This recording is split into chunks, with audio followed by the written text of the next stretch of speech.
Sorry about that. I hit the end of my allotted time again and was rushing too much at the end. So let me again come back to the idea of alternatives. My Files is the one I think you're going to use at least while you're here, and you get it for 30 days after.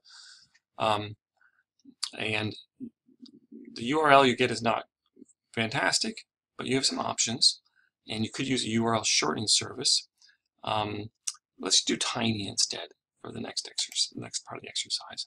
I'll leave that up here. Tiny URL, and there's many others. They're kind of like referral services. And then another free alternative is Dropbox, which is a good one because then you could use this forever, theoretically. It gets you an even worse URL, this giant long thing. Here's some instruction if you want to know more about using Dropbox in different ways as a web server. Essentially what you're doing is using it as a web host, right? It's free online storage. You can turn it into one with this public folder. And I put a document on Moodle in the presentation area that gives you more detail about some sort of instructions on how to use this. Okay, and this is one that I did. This is the URL to the site that I did, which is a extremely long, nasty URL. It's a site I started working on and never did anything with. It's actually online though through Dropbox, so it's accessible theoretically to people there. And I could go to the shortening service now, tiny URL. I could stick it in there. I could say make tiny URL, and it's doing that. And now it says it turned that long URL, 56 characters, into a short one of these characters here. Tiny URL PG Pez P3. But still, of course, it doesn't mean anything, that URL. But at least it's shorter for someone to type in, or for it to sit on a page, perhaps. And is it really the URL? Yes, it is. So if I click on that one, it comes up as my page again. So URL shortening services, should you end up with some big, long, nasty URL, is one option.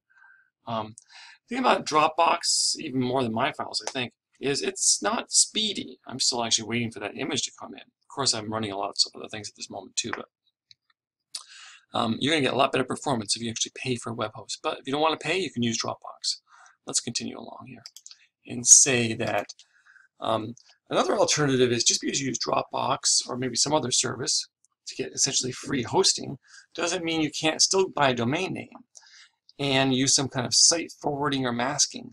GoDaddy has an example. I'm not going to go into this, but you can do some more searching and research on your own. So essentially you could use a free service like Dropbox and then mask, have it referred to your own URL, and people could use your registered URL, but go to the Dropbox service and have it kind of hidden that it's Dropbox.